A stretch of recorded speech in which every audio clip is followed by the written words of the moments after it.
So welcome to NCIX Tech Tips. Today's episode is actually going to be about a product that we don't have here on hand yet, but we do have one that's similar, and we do have another member of the Corsair gaming audio family, so we're going to make do with what we've got, and what we've got is Dylan from Corsair to tell us about the Corsair HS1A and how that compares to the original Corsair HS1.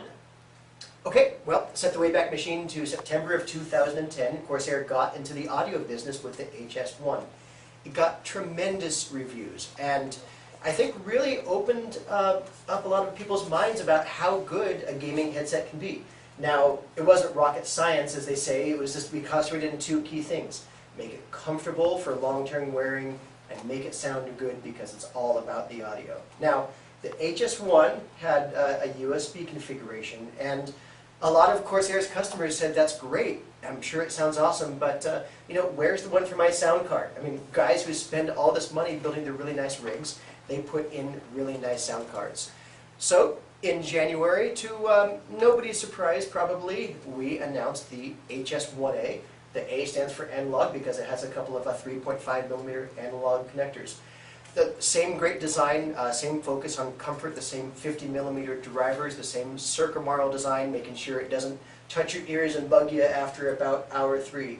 In other words, identical form factor, slight ID changes with the coloring, but you plug it into your sound card. So show us which parts of it are going to be changed versus the HS1. Like you said, there were a couple color changes? Well, they're more alike than they are different. I'm holding the original HS1, the USB version here, and the main panel here is silver.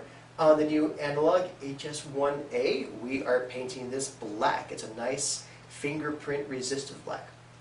Okay, and any other changes with respect to the physical headset other than, well, obviously the absence of a USB connector in the HS1A?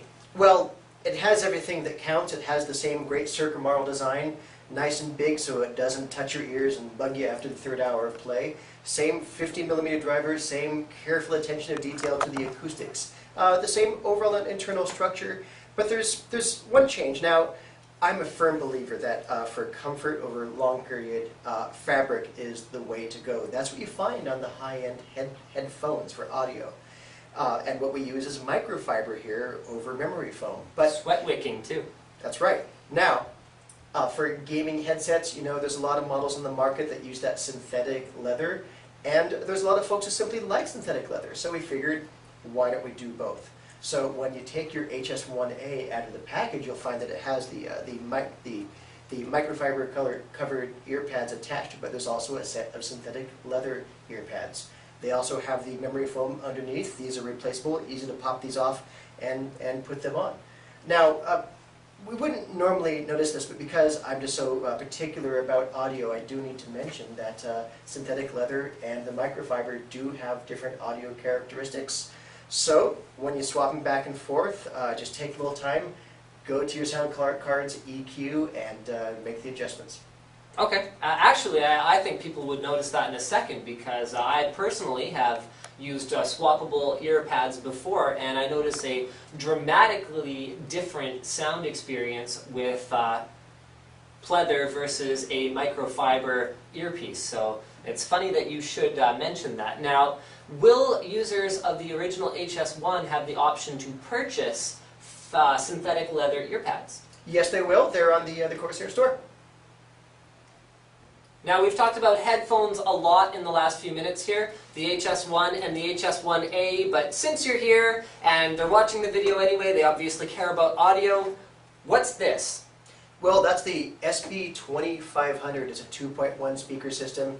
Simply put, this will be the new reference standard for PC audio. If you're an enthusiast and you care about how the sounds coming out of your PC make, this is the one you should get. Okay, well that was very succinct. So I'm going to give sort of a special Linus Tech Tips, NCIX Tech Tips, me summary of the HS1 versus the HS1A and what are the differences. So the HS1, this is the original version. Remember, the HS1A is going to look a little bit different. Comes with a USB sound card. So it's a $20 difference for the HS1 versus the HS1A. That is, the HS1 costs about 20 bucks more, and what you get is a USB connector. You have, both of them have inline audio controls, although they do look different. So this is the HS1 version, not the HS1A version. Okay? So what does that mean? Basically it means that if you're running a laptop, or if you're running the onboard audio on your motherboard, or anything like that, if you're buying this headset and you want the best possible audio experience with 50mm drivers, comfortable ear pads, all of that good stuff, buy an HS1 unless you have the intention or you have already invested a significant chunk of money into a high-end PC sound card. Because the reality of it is that USB sound card that Corsair is including with their headset is going to be better than pretty much any onboard solution. But if you're investing a ton of money into a sound card, well, you're going to want to use it. So you might as well save 20 bucks on the headset, grab the HS1A, and then you can get basically the right tool for the right job. So I just want to say a big thanks to Dylan for coming out here from Corsair, and thanks to you guys for watching NCIX Tech Tips. Don't forget to subscribe.